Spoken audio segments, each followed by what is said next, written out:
I thought I'd do a very quick video, and indeed this one is going to be brief, about the murder of Cheri Jo Bates.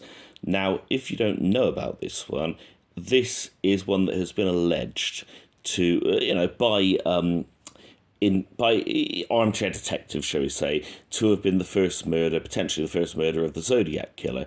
And indeed, later on, when the Zodiac killer was writing his letters and everything else that he did, he did take credit for this murder. As this is the question, did the Zodiac, as his first killing, murder Cheri Jo Bates? Now, we don't want to go backwards and look at potential Zodiac suspects because, there's millions of them and none of them have yet been arrested or charged. Arthur Lee Allen was, I guess, arrested, but none have been charged. No one's been convicted. So you can't work backwards from a suspect and then see, do we have links to Riverside, California, where this happened? No, you have to look at the facts of the murder and ask yourself, who did this and why? So this is and it's going to be brief. So not an expert on the Zodiac, but the murder of Cheri Jo Bates happened in Riverside, California, October the 30th, 1966. And so Cheri Jo Bates was an 18-year-old fresher at the Riverside College there, and she'd left a note on that evening that the murder occurred, left a note to her family saying, gone off to the library to study. And indeed, that note is still preserved to this day. And she had gone off to the study. She drove a Volkswagen, and she drove off to the library to do her studying, and she parked up, and most likely she was in the library. Some claimed they saw her in there. Some said, she definitely wasn't there. But, most people think she was in the library doing her studying. Then the library closes at 9 o'clock. And it would appear that she stayed until the end because between 1:15 and 1:30, let's say, screams were heard. First, an audible, sort of open, normal scream, then a muffled scream, as though perhaps she'd been stifled. And then, shortly after, a noisy car driving away. The following morning, her mother wasn't there at home. I think they were estranged or whatever. Her father reported her missing early in the morning, like about 5:45 or something the next morning. Maybe even earlier, actually. And a little bit later, some kind of maintenance worker, grounds worker, whatever, went down a little side path near the library. That's a small cul-de-sac. And unfortunately, they found Cheri Jo Bates' body.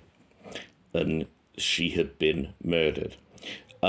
She was murdered with a knife. And here's where the details will differ from Wikipedia and all the rest of it, because I've listened to the channel Unsolved No More. And this is the dude that did the research for the History Channel series on the Zodiac Killer. And he, remarkably, even though this is an unsolved cold case, was allowed access to the original case files. And so he was able to clarify a lot of these details, because some of the details that were published were incorrect. And anyway, so the autopsy details that are published, at least you just go by Wikipedia, which you never should, by the way, are wrong. She'd been stabbed in the back and in the front, and she had had her throat slashed as well. So this was a vicious, violent, bloody assault. Really unpleasant. She hadn't been robbed. Her purse was still there. Her shoes were still on her feet. It was misquoted in the press or whatever, mistaken, that her shoes had been stolen, maybe by someone with a foot fetish or something. But that's not the case. Her shoes were still there. But she had been viciously murdered. She had not been sexually assaulted. There was no evidence, anything like that. But she'd been killed. So what do we think happened here? Well, we know when she arrived at the library several hours before her murder, she had parked her Volkswagen up parallel with the library. Again, the location of her Volkswagen has been mistaken, misidentified, frankly lied about by the police. For whatever reason, it seemed they wanted to keep it a secret precisely where it was. But we know from the crime scene reports where it was. It was directly parallel to the back of the library. So a couple of hundred yards away from this kind of little cul-de-sac where her body was eventually found. And what the police officer who eventually found her Volkswagen noted was that, being a Volkswagen, obviously the engine is in the back. One of the wires, just one, going to the distributor cap, had been snapped off, pulled out. So the car would not start. Obviously, the distributor cap is sending around the electrical current to fire off the cylinders. Can't happen if you've stopped the electrical current. So it had been intentionally disabled. And he was able to see that just by looking through the grille at the back of the Volkswagen. So what do we think happened here? Let's just forget about, the Zodiac later. Say he wrote a note saying something like, you heard about my Riverside adventure then, you pigs are smiling, I thought, or something like that, But that's meaningless. It means nothing really to this. We need to look at Cheri Jo Bates' murder and who did it. She was engaged. She had a fiancé, but he was out of town, possibly out of state. He was nowhere near because he was off at his own college, which was nowhere near. I don't know which one it was off the top of my head, but it was he was quickly ruled out, quickly alibied out. He was away where he lived.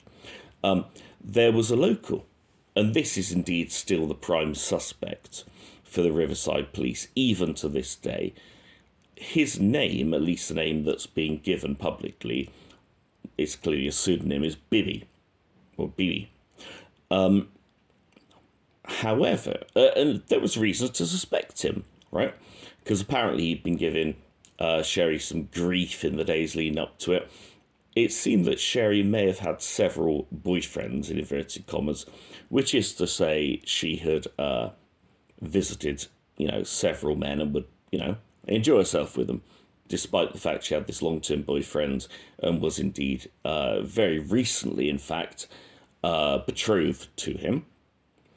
It would seem that there were several men that she had had liaisons with. So by doing that, she's elevating her risk. She would seemingly be a very low-risk victim, but she has elevated that risk. We have situationally raised risk, which is where perhaps you're drunk or you're doing something out of character, or you can just raise your inherent risk by your actions. And clearly, unfortunately, a lot of these crimes are carried out, well, there's several reasons. It can be sex, it can be jealousy, it can be revenge, it can be money. Those are sort of the big ones. And she had raised this by seeing this Bibi chap, and apparently he'd been seen slapping her previously, and his friends all thought that he was a bit of a nutter, and he was more than capable of doing this kind of thing. In fact, several of his mates said, yeah, we know that they're together, we know that she broke up with him, and, we believe he probably did do it. So there's quite strong evidence there. The problem was, and it's when we actually get down to the crime scene evidence, what actually happened? Well, and then we can judge who is a likely suspect. So we know this person immobilized the car. Did that take great mechanical knowledge? I don't think it did. It just had a rudimentary knowledge, which probably most men in that day would have had. To pull off that wire. I'm not a mechanic, but I think if I was, planning a murder, I would probably think of ripping off something like that when it's so accessible. I think that's doable for most people. I don't think it tells us this is some super genius mechanic. However, was this confrontation between a jilted lover and Cheri Jo Bates? There was no record of a back and forth argument. Why have you treated me this way? Why are you doing this? Hey, I never want to see you again, BB, leave me alone. No, there's none of this going on. What there is, though, she'd had a car thoroughly cleaned the day before. And yet, when the police fingerprinted the Volkswagen, they found there were lots of greasy fingerprints on the sort of roof of the car, next to both of the windows, and a few other places around the back, where you grip the covering. I don't know what you call it. The Americans call it a hood at the front. But this is kind of the engines at the back, isn't it, a Volkswagen? So there were greasy fingerprints there. Do you get greasy fingerprints just from pulling out a distributor cap wire? I don't think so, really. But these most likely are the fingerprints of the offender, I would say. Why are there lots of prints all over the car? If it was BB, if it was BB, obviously those prints would have matched him. We know they didn't. But anyway, it's always fingerprints. The other thing was, when her body was found, clasped in her, I think it was her right hand, could be wrong there, one of her hands, there was a hair. She'd fought hard. I mean, if you look at the ground there in this little passageway, it was all scuffed up. She put up a real fight, She'd fought like a wildcat, to use an expression that I think Paul Denyer used. One of these killers did, because these killers are ultimately cowards. They hate it when the victims fight back. And, she put up a hell of a fight. And she'd undoubtedly, had a gouge at him. There was various things under her fingernails that weren't there before that indicated she'd been scrabbling around, fighting, scratching, biting. Well, maybe not biting, I don't know, just alleging that, but certainly a hair was gripped tightly underneath her fingers on the palm of her hand. This was extracted at autopsy. They found it there, right where you clasp it, if you got a good yank of someone's hair. Didn't match to BB. And then, of course, we have the car bombing away. There's no sexual assault, which there still could have been potentially, but there wasn't. What are the things in favour of this being someone known to her, a jilted lover, someone who feels spurned because now Cheri's moved on and has actually committed herself to this one man? It's a public place right out where she's parked, parallel with the back of the library. Every chance she'll be disturbed. It's not that late. It's only 9 o'clock. What month was this? Let me remind myself. October. I thought it'd still be light, wouldn't it, around this time? Maybe a bit dusky, but it's not pitch black. It seems a funny place to suddenly confront someone. If it was a jilted lover, you'd have the argument there.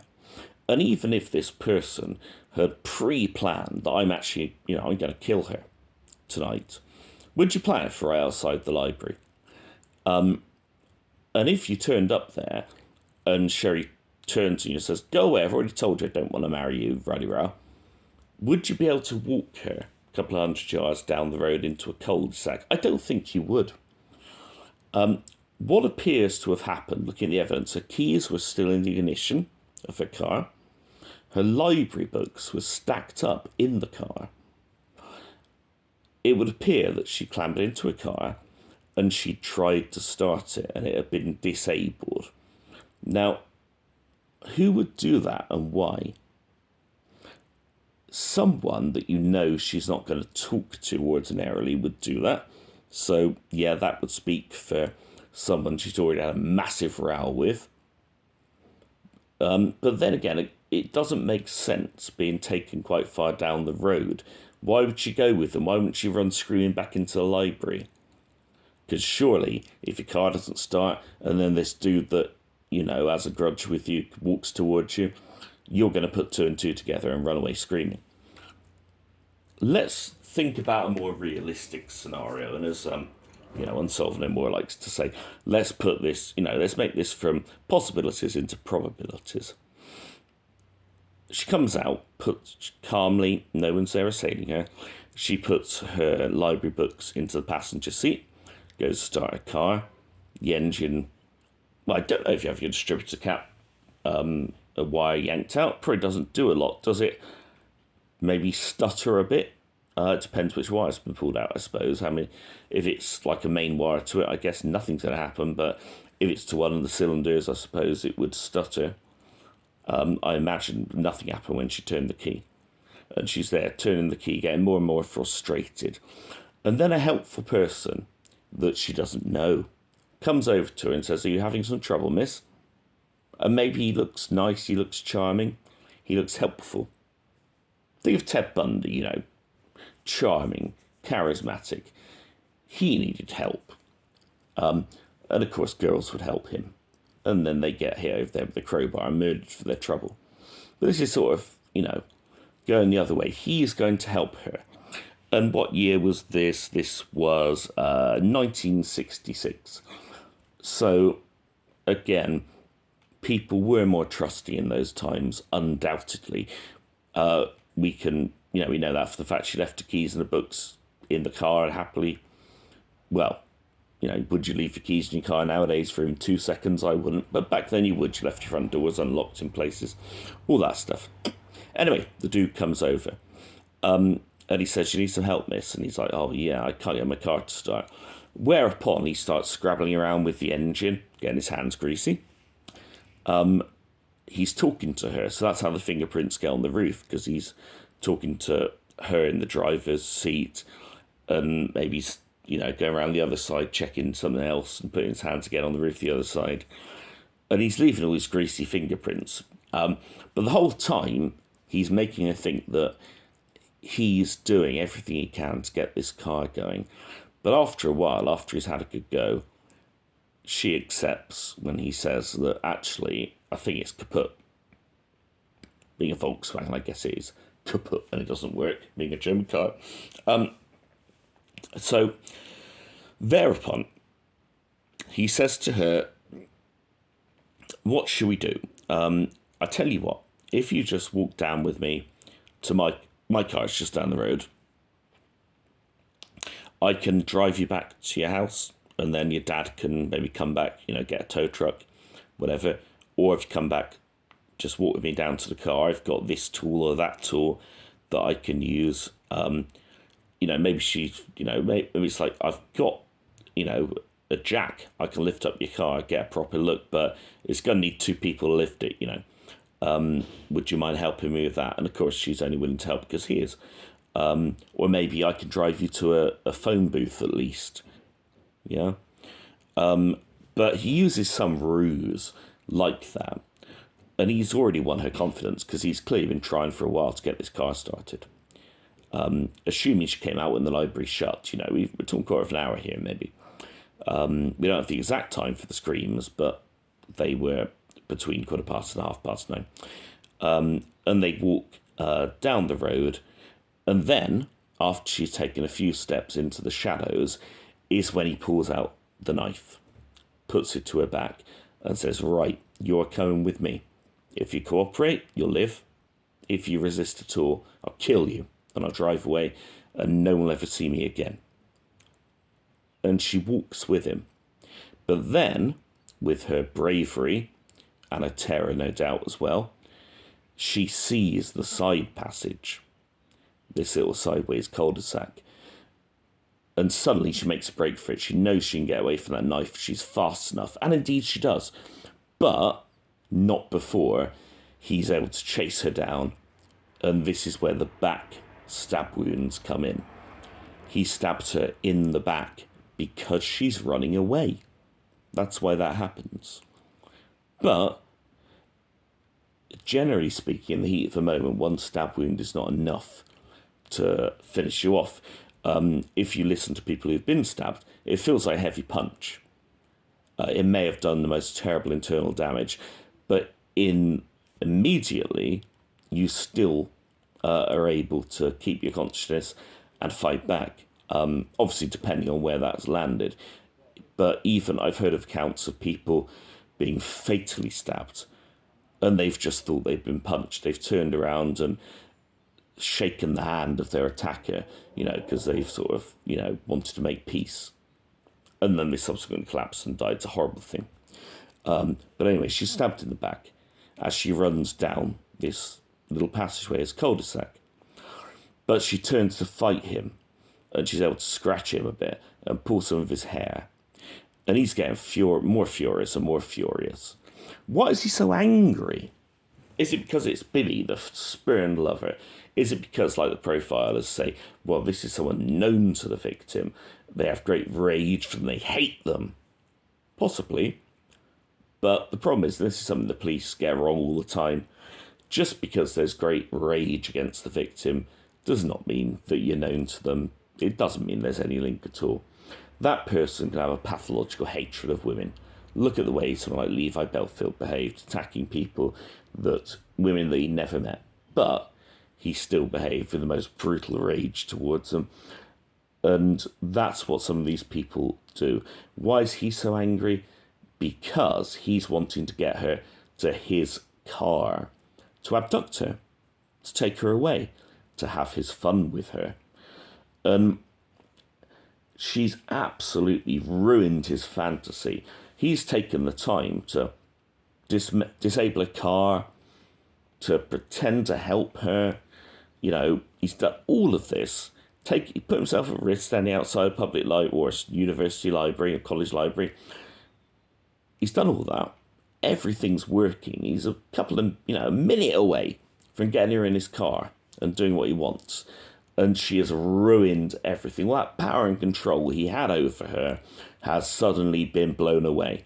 Absolutely. He's furious about that. And that is why he stabs her.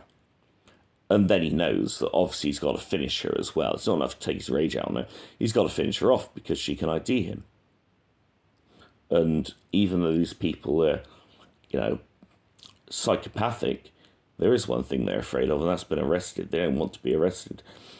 And so she fights back. He stabs her some more with only a fairly short blade, which again goes to show he was intending to use that to intimidate, poke her in the back with it as she walks along, but not a massive blade that you just go and do your murder and then, who cares what happens after that? No, it was a concealed weapon. It was a small knife. He could use it to drive her along to maintain control. And she fights, and he ends up killing her by slashing her throat. So no doubt cutting her carotid artery, where artery is, and she dies. She bleeds out.